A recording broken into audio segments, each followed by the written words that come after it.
Live from the Ken and Valerie Baker studio at WHYY, this is Studio 2. On Thursday, March 12th, welcome, friends, on Into the Program. I'm Cherry Gregg. And I'm Avi Wolfman Aaron. Of course, we start with the breaking news that Chase Utley has been inducted into the Phillies Wall of Fame. Congratulations, Chase Utley. Of course, we'll all start with our favorite Chase Utley memories. You want to kick us off there, Cherry? I have nothing. Okay, great. That does it for that part of the program. We're going to move on to our main topic today, movies. The best movies of 2025. By the way, write in with your favorite Chase Utley memories or your favorite movies of 2025. Preferably the latter, because today we're going to be talking with a couple of great critics. Our personal Siskel and Ebert panel, Bedatri, Choudhury, and DiCristino. We're going to go through their picks there for the Oscars. And also some categories that we invented. And of course, we want to hear from you. What was your favorite movie of 2025? Email studio2 at whyy.org. You can call 888-477-9499 if you are watching online. You can drop a comment in the chat. And, oh, by the way, I should have mentioned the Oscars are Sunday, which is why we're doing this show. And, this is your chance to figure out what maybe you should watch leading up to the Oscars, what movies you may not have watched in 2025, but you're like, hey, that sounds pretty decent. But if you're somebody who did watch a lot of movies, we want you to stump for your film. Yes, stump. So call us, 888. What? What? No, I'm just saying stump for your film, 888-477-9499. I can't say the word stump. Studio2 at whyy.org. No, you said stump. Definitely stump for it. Stump for your stump. Stump for your Mac film. Dad and Mika. Stump. That's all right. Right. 888-477-9499. It's also, by the way, DJ of the day. We will end this program as we do every Thursday with a song picked by one of you on the topic of that day's show. Today we're talking about movies, so I guess it could be a song that's related to a big Oscar contender this year, or it could just be a song about movies or the show. Something like that. A show, like going to a show. Right. A movie is a show. So, That's true. Whatever you pick, it has to basically meet the taste of executive producer Kevin, who will pick our DJ of the day. Email your suggestions to studio2 at whyy.org. Yeah, looking forward to that. Some local news stories. Yeah, trio. Yeah. Start us off. Philadelphia Mayor Cheryl Parker is giving her third annual budget address this hour before Philadelphia City Council, and her proposals include new streams of revenue like fees for ride shares and retail delivery services, increased hotel taxes, as well as some new spending. Shout out to the Philadelphia Inquirer for doing a nice preview of the mayor's $7 billion budget proposal. Mayor Parker wants to add a 20-cent per ride fee on ride shares like Uber and Lyft to raise about $9 million that would go to the school district of Philadelphia. This would add to money that they already get from the Philadelphia Parking Authority. She also wants to add a 25-cent fee for retail deliveries from companies like Amazon. So if you ordered something, you would get a 25-cent fee. And this is expected to raise about $15 million to go to the city's transportation fund to pay for street paving and traffic safety upgrades and things like that. Parker also wants to increase hotel taxes about 2% to raise $20 million to pay for an additional 1,000 shelter beds. She wants to spend an additional $200 million for addiction recovery. And so those are the big things, and a lot of things are going to kind of stay the same and roll over into the new budget. And we'll see what City Council goes for and what they don't go for. But we did note that little tax proposal that had to do with Uber and Lyft, the other one having to do with Amazon, going after maybe some of these bigger corporations, a little bit of a populist move. Yeah. I don't know, doesn't feel totally in line with what Parker's done in the past, but it did remind us that Governor Mikey Sherrill over in New Jersey gave her first budget address this week, and one of her proposals involved fining large companies like Amazon and Walmart if they have workers who are also on Medicaid. She wants to fine companies $725 per worker each year to raise $145 million to help deal with rising healthcare costs, some of which is borne by the states, of course. So so just looking at some parallels and seeing what other people are doing in concert with what Parker's doing, and kind of getting a sense of, where the political mood is. Yeah, it's so interesting because, the big argument against the big corporations is that, the state government, federal government has been subsidizing low wages, right? By giving people SNAP benefits, by giving people health care when these companies won't do that. And so they're like, hey, we're going to charge you. Right. So, So it's a $7 billion budget that the mayor proposed. Some people have more than $7 billion in their bank account. Maybe not literally, but they're worth it more than $7 billion. Forbes has released its annual list of billionaires, and according to the Philadelphia Business Journal, there are 16 Philly or Philly-connected people on the list this year. The richest person in our region, were you surprised by this at all? This is what I would have guessed, I think. yeah, no, nothing surprised me. Yeah. But who was number one on the list? Would you have guessed who was number Well, one? we talked about him Yeah, a couple of yeah. times. His name keeps coming up. Yeah, So, it's yeah. Jeff Yass. It was the co-founder of the investment firm Susquehanna International Group, also a political mega donor, which is often why we talk about him. Forbes says he is the 28th richest person in the world, worth $67.4 billion. And by the way, the firm's managing director is the second highest ranked Philly person on the list. So obviously a lot of money to be made there, yeah. at Susquehanna International Group. There's also a lot of Philadelphians on the list who have some connection to area sports teams. Phillies owner John Middleton, 76ers part owner David Adelman, Comcast CEO Brian Roberts. Comcast owns the Flyers. And the richest of them all, which surprised me a little bit actually, is Eagles owner Jeffrey Lurie. He actually jumped into the global top 500 for the first time. He is worth $7.6 billion. Wow, that's pretty cool. I have to say, because Philadelphia doesn't really have this reputation for wealth. So when we have that many people on the wealthy list, because we always, when you think of Philly, it's like, oh, the largest of the, the poorest of the big cities, right? But by the way, we're no longer number one. We're number two now. Houston beat us. Yes. But it's nice to think, that Philly has this much wealth, and hopefully it'll trickle down. I don't know what this means, but anyway, it just sort of goes against our normal, broke but strappy kind of reputation.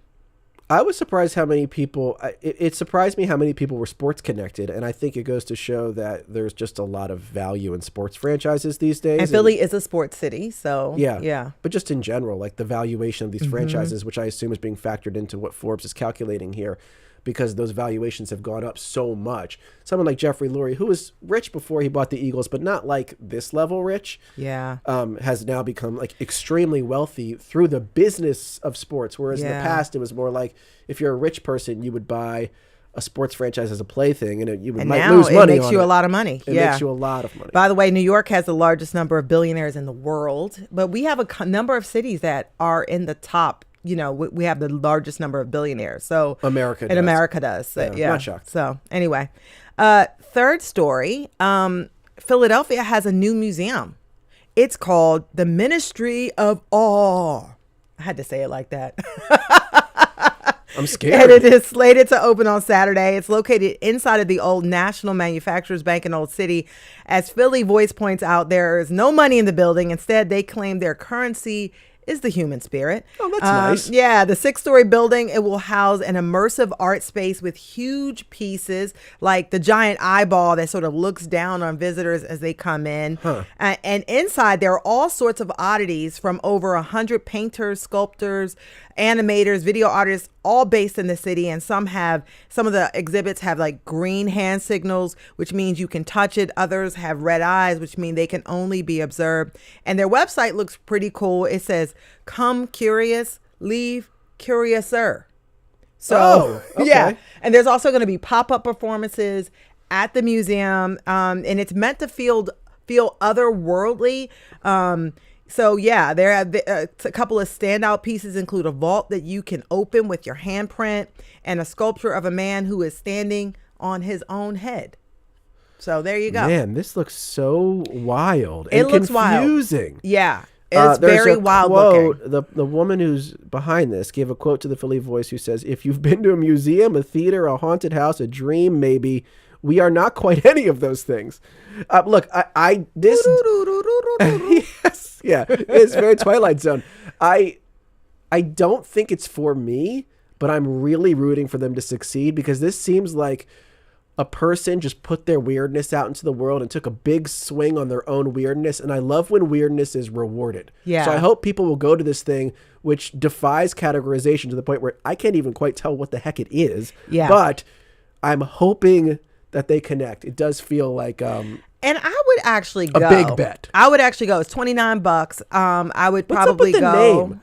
Ministry of Awe. Very Ministry dystopian. of Awe. So you got to say it like. Feels like Orwellian, the Ministry of Awe. Yeah, and they say, it's supposed to feel like you're in a like other world. That was the word that was repeatedly used. I would go. I like the Museum of the Illusions as well. You know, and it's another kind of one. That one yet. It's really cool. I think a lot of young people are going to love it, and it's going to be a place where people post stuff on Instagram, you know? Oh, you think it's very Instagrammable? Yeah, they have some sense. interesting, pieces there. So some interesting I'm intrigued. Movies came out. I'm also like a little scared, that's all.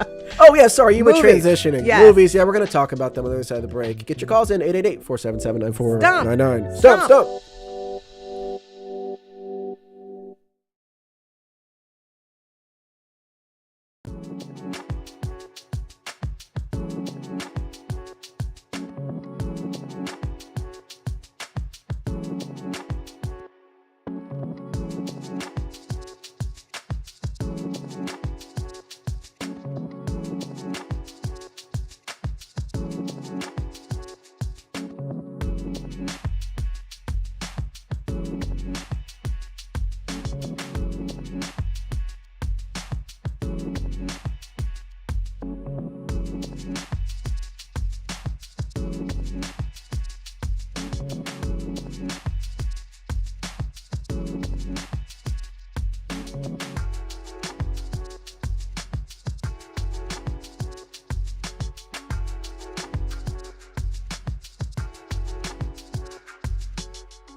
Lights, camera, action. Welcome back to Studio 2 on WHYY.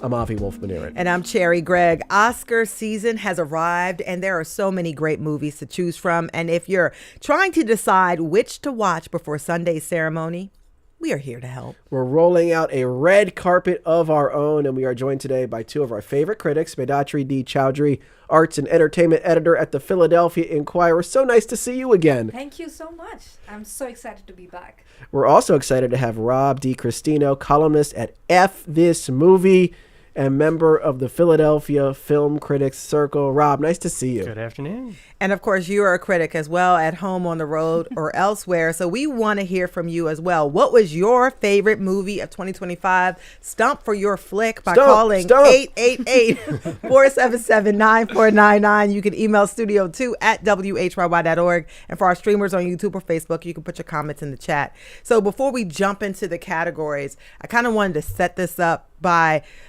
talking about your overall takeaway from 2025's list of movies, and specifically for the Oscars. Did it feel like this was a good year for movies? Did it make you feel like something was left off the table? Yeah, did these Rob? movies suck, Rob? Yeah, as a slate. Be As a honest. slate. I thought it was a good year. I thought it was a very pretty strong exceptional year. year. It's one of the better years we've had in a while. I think there were a couple all-timers in 2025, which we'll get to. Yeah. I think also, in terms of the Oscars, what they picked, it tends to be, sometimes the Oscars tend to geared toward a certain type of movie. Yeah. But I think there was a really kind of nice parity here. I think there was a lot of variety. Yeah, when you look at the lists, of course, we're going to talk about our snubs, because that's They're always snubs. That's who we are, and that's Yes. that's who we do, what we do.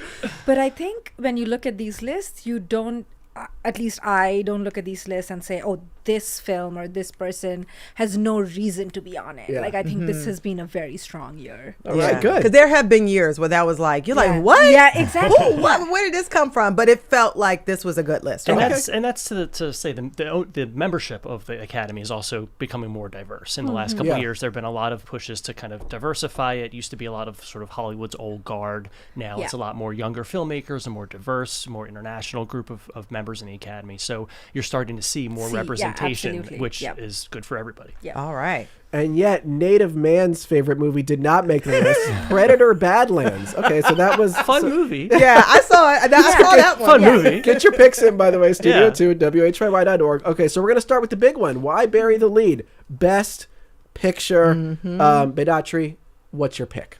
So, I was talking to Rob about this, but just before coming into the studio, there's always should win, which I think should win, and there's always will win. Yeah. So I'm going to go for my should win. Yeah. Okay. It's this film called Sentimental Value, and it's such, and again, like, I'm so surprised it's nominated. even nominated, It's right. not an English language film, and Give us the plot. So people who haven't seen it, give us the plot. Yes. The plot is there's an aging filmmaker, and his daughter, Renata Reinsve, goddess, is a theater actress. And he is making, towards the end of it, he's at the end of his career, he's making a film, autobiographical film, kind of about his mother and his life.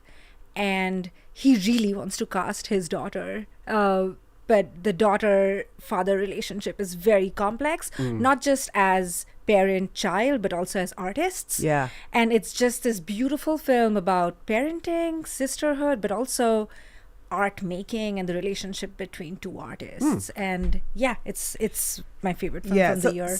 So I'm going to set up this clip because most of this movie is in Norwegian, but we're going to listen to this short clip, and we have one character, Nora. She is talking to Dakota Fanning's character, an American actress named Rachel, about why she turned down a role in the father's film. yeah. So let's hear that. Why didn't you want to do the role?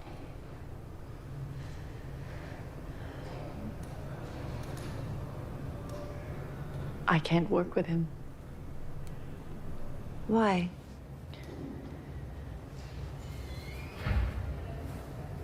We can't really talk. We can't really The talk. tension. It's a beautiful that film, space. and The Worst Person in the World, which was Trier's movie from a Yes, couple years ago. That was and- my favorite movie of and 2021. Renata And was in Renata that is too, yeah. like, as you said, goddess. She's amazing in it. But it really is so much about like the power of art, and like I wrote about the film earlier in the year, and I was thinking about like the way we sometimes use art to process feelings Yeah. and process emotions and process ideas, which is a lot of what Stellan Skarsgård's character is doing. But the way that can sometimes feel like a crutch to the people who love us. Yeah. Where we're making, I think about like, Bob Dylan, these great artists who were like, they made this great art based on these things that happened to them in their lives, but it didn't heal the relationship Yes. with the person. Yeah. It is sort of an interesting type of catharsis that's different. Yeah, and then you talk so much about artists and the person. How can you remove one from the other? Right. And this kind of looks into that whole messy thing that you. It's a can't- great yeah, film. It's yeah. a really interesting And, movie. so the father is played by Stellan Skarsgård, Yeah. who has multiple kids, right? Who are also actors, actors, right. right? Yes. So there's like a little life and Wow. art thing going on. And speaking of Predator Badlands, Dakota Fanning, Okay.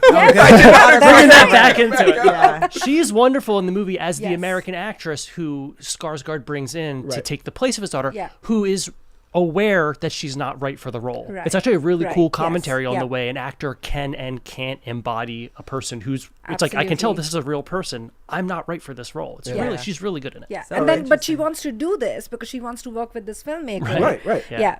All right, so Rob, we got to get your pick now Sure. for best picture of the year. So mine's a little bit more conventional. This is probably the will. This is win. probably the will win, and I hate to be sort of cliche about it, but my pick is Paul Thomas Anderson's One Battle After Another. Yeah. I don't think it's just the best movie of 2025. I think it's one of the best movies of the And decade. for people who have not seen it, set If us you up. haven't seen it, Set it's us up. essentially an aging revolutionary, we'll call him, played by Leonardo DiCaprio, someone who was very active in sort of let's call it anti-government activity in his youth. Is a single dad. He's raising a daughter on his own, and for reasons that I don't want to spoil, but essentially finds out that they've tracked him down and the daughter has been kidnapped and now he has to find her. So it's a sort of reckoning with his past politics, with his shortcomings as a father. There are a lot of storylines that I don't want to spoil for anybody who hasn't seen Yeah, it. but also not giving too much away. I know Leonardo DiCaprio is in this film, Yes. but the real heroes of this film are black women. yes, Mm-hmm. 100%. Tiana Taylor. Tiana Taylor. isn't Yes. it? Yeah. Yes, 100%. Okay, so Yeah. let's hear a clip. This is a scene where Leonardo DiCaprio's character Bob is trying to get a hold of an underground group of revolutionaries, but he's a little rusty and can't remember the code speak. Here it is. This is What time is it? I don't remember that part. All right, let's just not nitpick over the password stuff. Look, this is Bob Ferguson. All right, you just called my house. Let's cut the. I need the rendezvous point. What time is it? Look, Steve Lockjaw just attacked my home. I lost my daughter. This is Bob Ferguson. You understand? Right. I don't remember any more of this. I don't remember any more of this code speak. All right, let's just get on with what is the rendezvous point. It's so interesting that you picked that clip because Yeah. to me that's so much of the thesis of the movie, which is about he's trying to find his daughter. Yeah. And he's trying to contact his former colleagues, we'll Yeah. call them, and they're playing spy speak with him. And he's trying to explain that, no, you don't get it. My daughter is missing. I don't have time for your performative politics anymore. And it's so much about like how when we get older, the things that defined us, our ideologies that defined us in our youth, are important still. But also we have children and we have family. We have other things that become more important. Yeah. So the reason why the film is so powerful to me as a father and as somebody who's getting older is like it's something about how those two things often conflict, but also can find harmony again. And I think that the end of the film is so harmonious. I think this film does such a great job of world building. Yes. Because it's like it, spans decades. Yes. Yeah. But the funny thing is, when we actually hear what the password is, right? I mean, it's not fit for radio, but but be sure to watch this film so you know what it is. You know what? I will say this. I didn't see. There's a long list of films that are on Best Picture, but when I watched this trailer, I was like, this is one that I have to go see. Yeah. Because number one, I heard all the buzz about it, but the trailer to me just really drew me in. It seems wild. It's really It is a wild funny, ride, and you spoke to the cast. I mean, who are the real heroes? I mean, Chase Infinity as But also Guillermo del Toro is the hero. Benicio of del this. Toro. Oh, sorry. Benicio- Yes. Oh my God. that would be a Benicio very del different Toro. movie. Very different. movie. Benicio del Toro is one of my We'll favorite. talk about Guillermo del Toro Frankenstein's in a coming bit. up, Yes. Yes. The movie is everything. It's everything. So we have any honorable mentions here before we move on to Best Actor. I mean, there are I a think, ton. I think all of them are on. Like I think They're all great. They're all great. Yeah. Okay. So we're gonna move on to Best Actor, and there's some big names in this category. Bedatri, Secret Agent. is your Yes, film. So tell us about the actor. Stump for your person. Wagner Moura, who most of American audiences will know as Pablo Escobar from the Netflix series Narcos. Yes. But in this film, he plays a secret agent. And again, it's set in Brazil. It's set in Carnival time.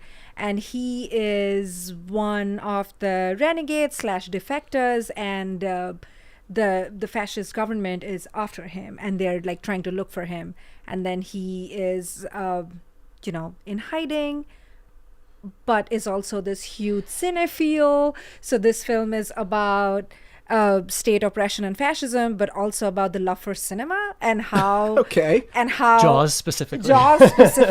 But yeah, it's just this again. Like I think this has been such a good year for like world building, like creating a world that we know nothing about. Yeah. And this film really takes us to Brazil and talks about, and there are lots of films about authoritarianism and fascism, but to do it in this way, and it's so entertaining.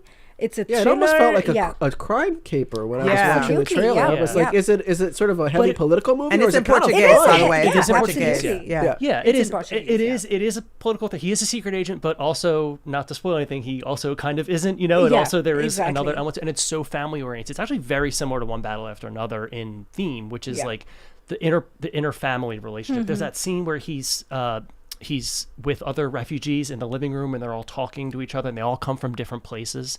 It's a really wonderful scene. Yeah, and there's this 80-plus-year-old Brazilian woman. I forget her name. Yeah, as do I. Oh my God, she is so amazing. She is one of the people who kind of shelter She's playing him. like the den mother. Yeah, she's the den mother, and I think she is the hero of the film. It's a great year for like naturalistic performances from international diverse casts. It speaks to what we spoke to earlier about the sort of diversity of the Academy, that they're actually recognizing these movies, which are made every year, but very rarely get this level of recognition. I mean, the fact that Wagner Moura is up for Best Actor, which is a American award for an American film industry, we talked earlier. It speaks to maybe his popularity from the Netflix show, but also speaks to just the talent of his performance, the Yeah. This performance is great. It's a great performance. And so we want to have you now, Rob, give your best actor. So we spoke to the Should will win. win versus should win. So yours yes. is the should win, Yes. Bedatri. I thought earlier, in October, November, when I was writing about the Oscars, I thought for sure that DiCaprio had this locked up for one battle after another. Then we started to ride the Timmy train. Now we're on the Timothée Chalamet train.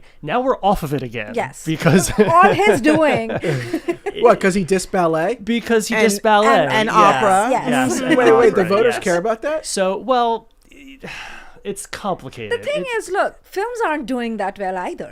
Right, exactly. Whether he's is right or wrong. Where it is doesn't the brotherhood? Yeah. But it doesn't affect You how need well he people to go see acted the in film, and this if they film. don't like you. I And, will- and by the way, please set up the film. Sure. Yes. Marty So he's in Supreme. Marty So Supreme, he's nominated yes. for Marty Supreme, which is Ben Safdie? It's one of the Safdie brothers. I Yeah. can't remember which one. It was the one who didn't do the Smashing Machine, Yes. and I can never remember which Yeah. one it is. It's Josh Safdie. Josh Josh Safdie. Safdie. Thank you. The talented one. Okay. They're very good together. Tell us though. about I'm sorry. for our listeners. Wait, what's the whole thing? We're not supposed to be insulting people in genres right now? I said right. Okay. I said Marty Supreme is a sports movie by way of Goodfellas. It's a sort of a movie about a little narcissist who wants fame and wants international esteem for ping pong, which is an at the time post-war up and coming sport, and he sort of is ruthless in his pursuit of celebrity and ping pong. It doesn't seem ping- to go, but go ahead. and sort of and it's also sort of an interesting allegory for Jewish American identity Yeah, as and well. old New York, Old New yeah. York. Is there? We got to And we got a Yeah, clip. go ahead. Yeah, Yeah. this is a scene where Timothée Chalamet's character Marty Mouser, is it Marty Mouser, tries to seduce an older movie star played by Gwyneth Paltrow through sheer bravado. Yes. Bravado, excuse me. Can I help you with something? Maybe. I just ordered one of everything off the room service menu. There's no way I'll be able to eat it all alone. Ah, so you'd like me to come up to your room? Mm-hmm. Perhaps Yeah. I should send my husband instead. Oh, sure. He can come up here and I'll come down to meet you. Okay, wonderful. Thank you. Whoa, wait, I Goodbye. want to keep talking. Why is that? Because I never talked to an actual movie star. Well, now you have. I hope the experience was all you thought it would be. You know, I'm something of a performer, too. Let's talk about Chalamet as an actor real quick. Attitude there. Because, okay, so you guys were saying people have turned on him because he made these comments about opera and ballet. And at first I was like, well, why would that affect how you view the performance? But then I look at that clip and I'm like, whether or not you buy him as an actor kind of does hinge on whether you find what he does charming or Yeah. annoying. Absolutely. And I think you could go either way. I kind of find it charming, but I guess if I cared a lot about opera and ballet, now I would watch that and be like, what a smug No, little... but even before opera and ballet, Yeah. he's been going around saying, "This is my year. I'm gonna win the Oscar." Yeah. Like, and So he took on some of that And personality to be from that fair, character. there is a so much of the Oscars is the campaign. It is a Yes. popularity Yeah. contest. Yes. It is Hollywood prom. You're voting for yourself. You're voting for your friends. Like, I mean, it is. You know, it's not a critics award. It's No, a yeah. Hollywood award, right?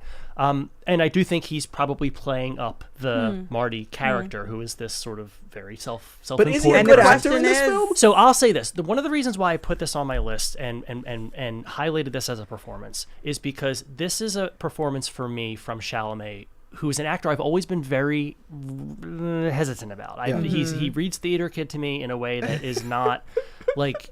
I just haven't never really liked him that much. He is a theater right, kid. which makes his comments all the Yeah, more yeah. interesting. But this is the level up performance for me, where I was like, oh, he can actually do this, and this is something I've there's a self consciousness to his previous performances that I always read as a little bit off putting. This is the one where I say, oh, he's leaning into his arrogance, he's leaning into his smarminess, and we're going to see now whether or not it worked. and we're Yeah, going to see and- whether or not it works. And like, it's interesting because, you know, from the generation we are, like, Leo was the star who was Right. supposed to get his Oscar on his third film, Yeah. but he did not. And then, you know, he waited. And if I am to assume that that's how the Academy works, I don't think he's getting it. I don't think year. he's getting. I think there's a groundswell for Michael B. Jordan now that I Yeah, think he's. But by the Sinners. way, Because he Michael B. plays Jordan it played twice. two people. Exactly. Yes, he did. He Yes, played two yes. people in Sinners. And by the way, we want to make sure we can get to Best Actress.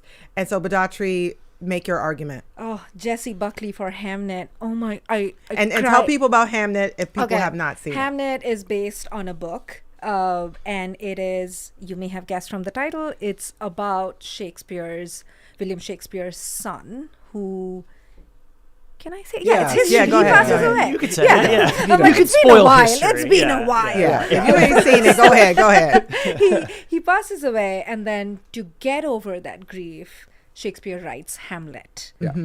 And this film, though, focuses on the mother, Jessie Yeah. Buckley.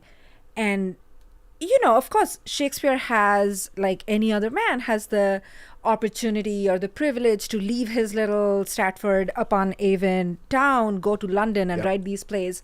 But she is sitting at home dealing with the grief loss, of yeah. her, of losing a son, raising a daughter, chills, also has a daughter. So it's just and let us play this clip. Yeah, In it'll this wreck you, scene, this film. in this scene, Jessie Buckley's character Agnes Shakespeare is mourning the loss of her son. Take a Yeah. look. Listen. I was full. No, there's nothing anyone could have done to save him. You did everything that you could. Of course I did. You weren't here. I would have cut my heart out and given it to him. I would have laid my life down on the ground for him, I know. and no one would take it. I know. No, you don't know. Ooh, what makes this Jessie Buckley performance so powerful? It just wrecks you. Like, I remember sitting still in the theater, not being able to move, and to say that in a film where she shares space with Paul Mescal is a lot. Like, and even he is very good, but she just is like all over the film.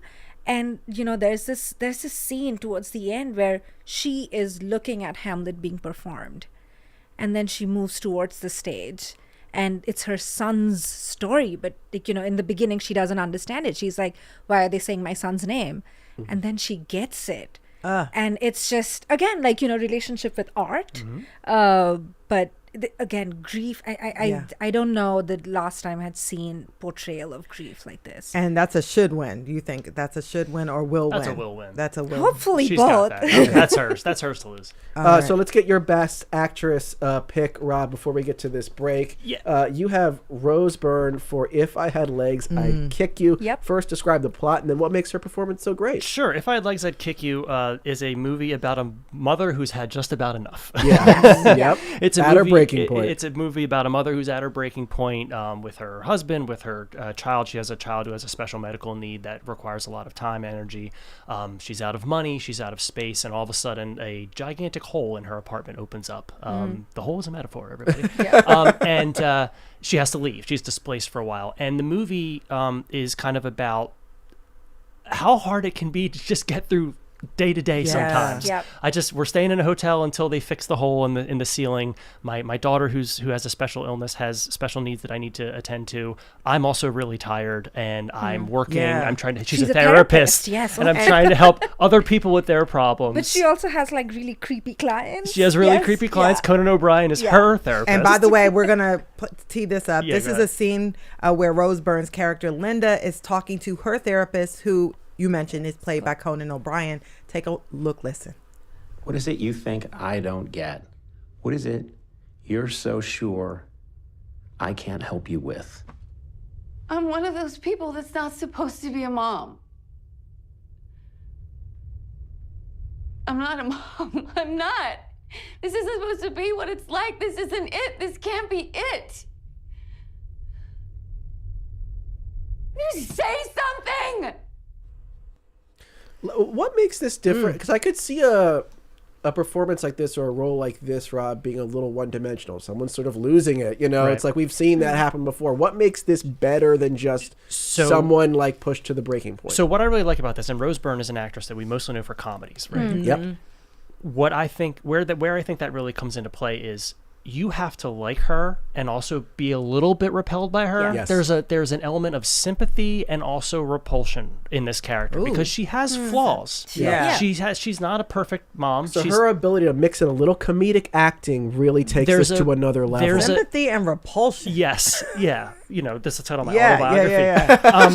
but that scene where she tries to buy substances off of Yes. the internet. And there's a whole the whole subplot that I don't. Yes, she ends up on the black market trying to buy some substances, and so much of it is, and again to go back to this idea of like just getting through the day. There are movie plots that can become very convoluted and very sort of extrapolated with lots of high ideas, and sometimes it's just I need a bottle of wine because my child is making me tired. And like that is so relatable, but it's played up in this high tension way. Because so many things are happening at the same time. But that's how it feels. I love it. All right, It's so great. we're about to get to a short break. We'll be back with more Oscars conversation, including biggest snub. And your pick. My pick. For the 2025 movie we'll actually remember in 2050. I can't wait to hear this. He has I've got the been perfect holding pick this for this one. Okay, He's so been we're going to holding get to this. all that on the other side of this break. And also some of your guys' comments and some of your picks. We've been neglecting those. We'll get to a few of those.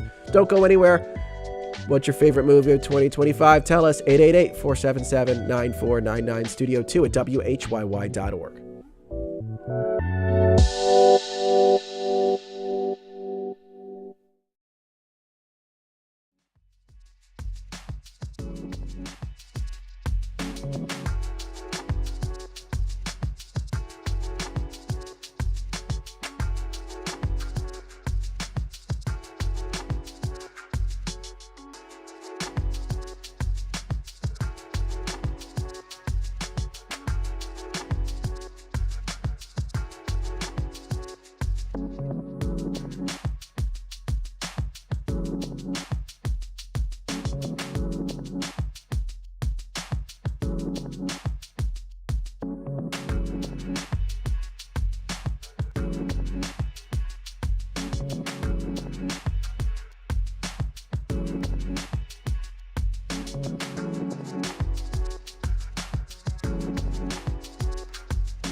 Welcome back to Studio 2 here on WHYY. I'm Cherry Gregg. I'm Avi Wolfman-Arent. Today we're talking about the 2026 Oscar contenders. With us to unpack all the movie magic, we have Bedatri D. Choudhury, arts and entertainment editor at the Philadelphia Inquirer, and Rob DiCristino, columnist at FThisMovie and member of the Philadelphia Film Critics Circle. And of course, you are our third critic today. Our listeners on the road and elsewhere, what was your favorite movie of 2025? The number to call is 888-477-9499. The email is studio2@whyy.org. And if you're watching on YouTube or Facebook and you're streaming, put your comments in the chat. James from Chester County says, I think Sinners rightfully should clean up, but my favorite movie of 2025 was The Ballad of Wallace Island. What is that? No idea. It's heartbreakingly funny and a beautiful little film. No, it's Have y'all cute. seen that? It's a cute Okay, movie. okay. Rob said, I like Rob it. said it's cute. Bookmark It's that. cute. All right. It's about folk music. It's Okay. nice. Yeah. I like folk music. Penny says, I vote for Sentimental Value, but wouldn't be disappointed if it didn't win. There are a lot of really terrific films, a lot of strong performances. Frank, on the flip side of that coin, says Sentimental Value is boring. Rich people problems, but then again, it was about a movie director, so the Academy seems to love movies about the industry. If I Had Legs, I'd Kick You was a much better film about parenting, offbeat, and challenging. Okay, All so right, Frank get and some Penny takes. don't There we see go. eye to eye, but we love that kind of... You're not going to get us to fight, okay? Yeah, It's not going to happen. and It's critical tension. Yes, and so now we're going to jump into favorite niche nomination. And Bedatri, you have chosen Sirat. Yeah, I'll keep it quick. Sirat is set in a rave in a Moroccan desert, but is also leading into something like World War III. With lots of landmines and lots of drugs. Lots of music. Lots of music, which is what brings me to this, is I think Sirat's nomination for Best Sound is my favorite niche nom. Love it. That's Let's hear all a I'll little tell bit. you. Let's watch the film. Let's hear a little bit. So this is to give you a sense of the soundscapes in this film and just how remarkable they are. Let's listen to a little bit of the trailer from Sirat.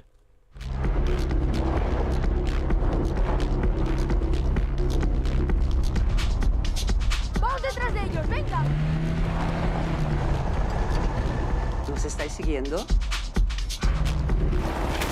Este coche no va a pasar. Wow, you can hear everything. Yeah. It's almost like Mad Max. in there. Yep. Yep. It's very Mad Max. It does have the biggest heart in your chest moment of the year, which won't spoil. The movie takes a turn really fast. It's in a tragic moment, so it's a great movie. Absolutely recommend. Absolutely. I love that. So, Rob, you picked one in the international feature category as your favorite niche nomination. Which one was it? It was Just an Accident, Jafar Pahani's new film, which is actually going in as France's submission because it was outlawed in Iran. The director's native Iran has outlawed the film, so it's submitted through France. And this is a movie about revenge. It's about the nature of revenge. It's about whether revenge is worth it. It's about a group of people who are tortured by their government, find their torturer, kidnap him, and have to decide what to do with him. Yeah, and it's a beautiful film. And it's in Farsi, so we don't have a clip for that. Yeah, but it's a international sentiment. I mean, it's something I think anybody could understand. Absolutely. Wow. Universal theme. Universal. Right? And so we're going to stick with you for the biggest snub category, Rob. I have to say, my biggest, I mean, there's a lot of snubs. There's obvious ones like Wicked. Obviously, we talked about that a little bit. The idea of Wicked just getting completely shut out. I mean, I didn't like Wicked for Good, but I saw Wicked for Good. Pretty good. Like, I mean, something should have been in there. But you would think because of all the nominations last time, it would get something. But my biggest snub is Jennifer Lawrence for Die My Love, Lynn Ramsey's new film, which I feel like maybe not a lot of people saw. Yep. I didn't even know she had a movie, and I feel bad because I saw the trailer and I was like, I'm a huge Jennifer Lawrence fan, and it looks so interesting. Tell us the plot. Yeah, I mean, it's another movie about a mom who's had enough. I mean, it really is. It's a movie. Sensing a theme. This is the year. This is the year for moms who have had enough. Yeah, and similar to If I Had Legs I'd Kick You, it's sort of about a woman who's. It seems like maybe there's maybe some borderline personality disorder issues happening there, but also she has a husband played by Robert Pattinson who is challenging her a little bit. I think it's a lot of just about the nature of parenthood, the nature of sympathy. She's a writer who doesn't want to write. She's a mom who is on the fence about being a mom. But Jennifer Lawrence is in her like Emma Stone weirdo mode now, which is great, which I fully support. And I just thought she went so far with a director like Lynn Ramsey, who is famous for pushing actors and really pulling things from them. I thought at the very least there would just be some recognition for that. Yeah, and let's take a clip. Let's listen to a clip of Jennifer Lawrence in Die My Love. I'm just so grateful to you. And taking care of everything and painting the house, taking care of the baby. Sweet. Having me committed. You're just the best. Okay, Grace. But I mean it. Please. Thank you. Please don't do this. Don't do what? I shot a dog. It was in pain. Whoa! There's Jennifer Lawrence. There's such a difference between Jennifer Lawrence in franchise mode and Jennifer Lawrence in movies like this. Absolutely. And these are where she lights up. Yeah. Wow. So you had another actually well-known actress for your biggest snub, Bedatri. This is from a movie called The Testament of Anne Lee. Who was your biggest snub? Amanda Seyfried, Allentown's own. Yeah, that's right. Keep it in Pennsylvania. That's right. Absolutely. Play to the house. I love it. But like a complete 180 from Jennifer Lawrence's character. She plays Anne Lee, who is the founder of the Shaker movement. And she, and like, the movie is whatever. Like, I don't think the movie is it's not a big snub that the movie is not in Best Picture, but she is so good. And like, she's shaking a lot. So it's a lot of shaking going on. So it's a physical performance. It's a very physical performance in a way. We don't see physical performance like that usually. So I just think it was such a trying role. And, this is someone who we've seen in like teenage girly films. Yep. So she's challenging herself. She's challenging been herself. pushing herself out that box. The Long Bright River. Long Bright River. And then this, I think she definitely needed to be on that list. Amanda. All right, so let's hear a little bit. This is Amanda Seyfried in The Testament of Anne Lee. During my incarceration, a sense of release swept over me, and my whole being was suffused with inner harmony and peace. And I feel that all my sins are now forgiven.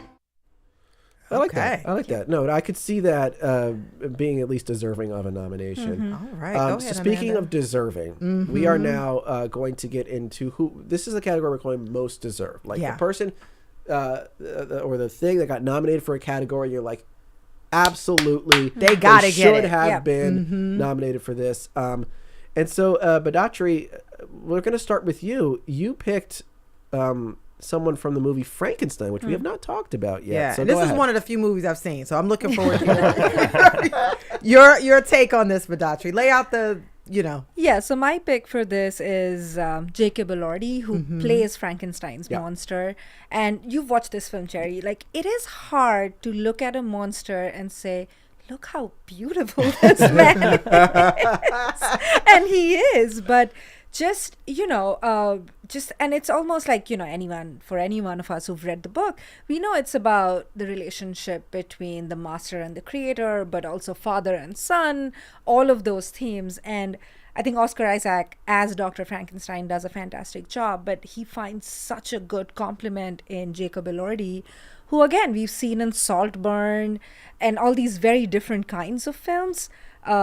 But here he plays this monster, but also a monster that you empathize and sympathize with. Yeah, and we have a clip from Frankenstein from early in the movie where the scientist Victor Frankenstein, played by Oscar Isaac, is scolding his monster, played by Jacob Elordi. Take a look, listen. Say one word more, anything. Make me save you.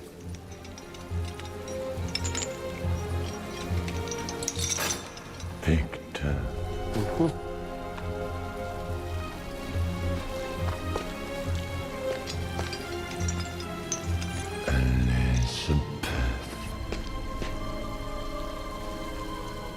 Ooh, stops him in his tracks with that there. Oh my God. He said Victor a lot. Victor.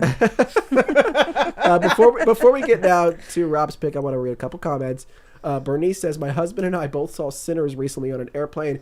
We agreed the first half was good, but it lost us when the vampires showed up. Because it was genre bending. It was genre bending. And then Gene, again, the theme here of opposites here. Gene says, I love Sinners. I'm a big fan of vampire movies, and the vampires were accurately portrayed in this film.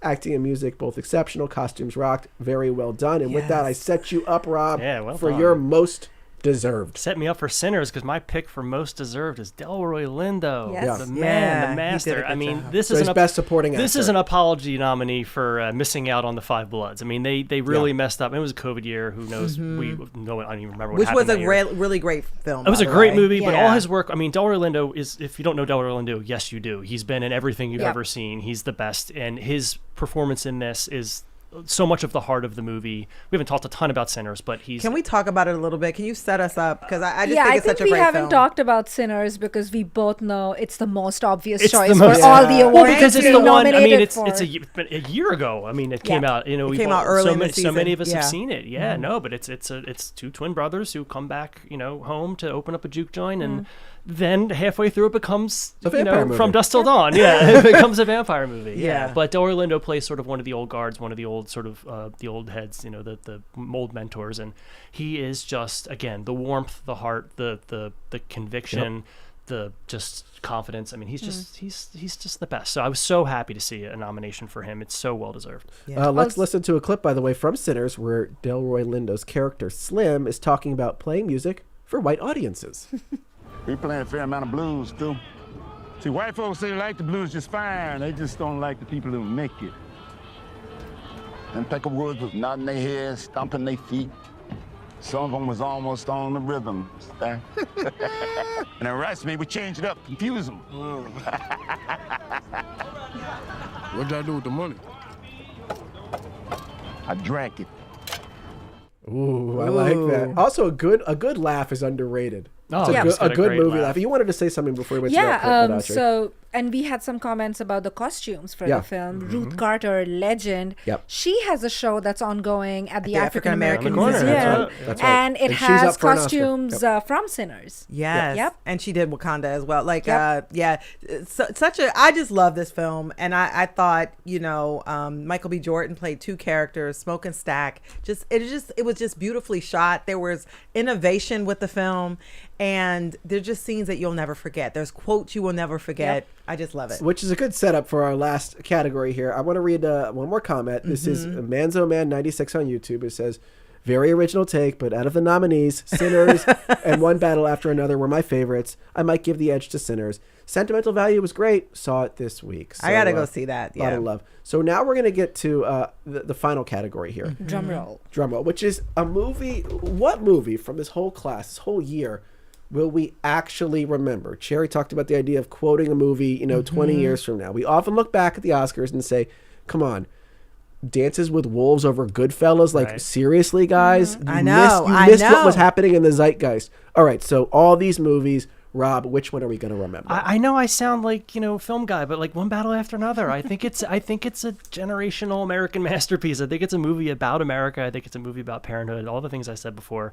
Now we're talking about Sinners. I might have to give the edge to Sinners, obviously. But I know from my perspective as somebody who, sees everything, watches everything, loves film, like this is a movie. I've already gone back to this 4 or 5 times. Like this is already a comfort movie for me, a movie I can put on. I already know so many of the lines. I have so much of it. I mean, the Tom Petty drop at the end is like my heart is there's singing. Tom Petty. I'll have to get in on that. At the end. Yeah. All right, Bedatri, get your pick please.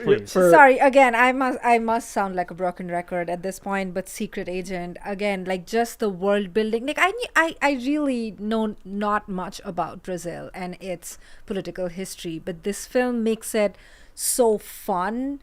And it's also about cinephilia. It's just about someone who loves to watch films. All right, so you're both wrong. Yeah, okay. Obviously. Okay, of course. Avi has been building up to this. Can I just preface this by saying I haven't seen any of these movies, so I'm coming into from the perspective of someone who's truly outside the bubble. Okay, which is most people. Which is most Academy voters. Most Academy voters. And by the way, and I haven't seen the film I'm going to nominate, but the movie that yes. But what I can are you tell basing this on? Just vibes. It's just vibes. It's in the culture. It is in the culture in a way where 20 years from now, people are going to remember this film. It's K-pop Demon Hunters. Oh, sure. It will be remembered. My daughter is 3 years old. Yes. I have a niece who was 5. Yeah. She has not seen the movie. Just by going to daycare, she knows the song is nominated for an Oscar. It's called Golden. She knows the words to it. Absolutely. And she will know the words to it 20 years from now. And there's going to be 1 million copies of this movie, K-pop Demon Hunters. I'm sure they're already in the works. Absolutely. They have parties around It's this. going to be part of. It's going to be the origin of a genre. I'm telling you guys, K-pop changing. No, I agree with you. There you go. You're right. Mic drop. You're right. And it's worth noting when we talk about these things, what will be remembered. Yeah. The thing about the internet is there's no monoculture anymore. Yes. We all experience culture completely differently. Film critics see things that nobody else is seeing. Yeah. K-pop Demon Hunters is the movie that most people talk about. Sinners is a movie that most people are going to talk about remembering from this year. I think it just always depends on who you ask. Absolutely. Yeah. Absolutely. Go ahead. And I wonder, like, because we are in this we're not sharing. We're not all listening to top 40 radio anymore. Yeah. I mean, do you think there was a film? Do you think there was a performance that did break through that most of us, I don't know. I mean, we're talking about Sinners a year later. I think Michael B. Jordan. Yeah, Michael B. Jordan and Sinners, I feel like, is probably the one. All right, well, let's leave it that's there. That's good. We're going, with some thank you. So you made Cherry very happy. Because at first I was like, how could they not mention this at all? It's almost too obvious. Okay. It's the most obvious. And critics just want to be, different. Okay. And we love you for that. Can we say that? We love you for that. Let me thank you both. Only you. Tell all your friends. Thank you, Bedatri D. Choudhury, Arts and Entertainment Editor at the Philadelphia Inquirer. You're one of our favorites. Thank you so much. Thank you so much. And same to you, Rob. You guys are both welcome back anytime. Rob DiCristino, columnist at FThisMovie and member of the Philadelphia Film Critics Circle. Thank you, Rob. Thank you. Thank you. And now it is time to reveal our Studio 2 DJ of the Day song selection. Al, hit it. You can see all the stars as you walk down Hollywood Boulevard. Some that you recognize, some that you've hardly even heard of. And that is Celluloid Heroes by the Kinks from 1972. Singer and songwriter Ray Davies told NPR in 2012 the song is about how in show business, you're only as good as your last record. Oh, I love that. Thank you to our loyal listener and commenter Slow Food for choosing that song and for being our DJ of the day. And let me also thank our wonderful producers who really did yeoman's work this week. Debbie Builder, Andreas Copes, Hazel May Bryan, Mike Schiffler is our visual producer, Al Banks and Tina Calicay engineered today's show. Our executive producer is Kevin McCory. Joan Isabella is WHYY's audio general manager. from Studio 2 at WHYY in Philadelphia. I'm Avi Wolfman-Arent. And I'm Cherry Gregg. Thank you so much for joining us today. If you covered him with garbage, George Sanders would still have style. And if you stamped on Mickey Rooney, he would still turn round and smile. But please don't tread on dearest Marilyn. Tomorrow at noon, Marty Moscoet is in with The Connection, talking about divorce, separation, and how to break up without destroying each other. Sounds like an Oscar nominee. Her guests are advice columnist Lori Gottlieb and writer and co-founder of the New York Times Modern Love column, Kathy Hanauer. And on Monday, Avi and I will be back exploring the growing rift on the right between anti-war isolationists and hawkish interventionalists. Join us for that hour. But coming up next, we have Here and Now.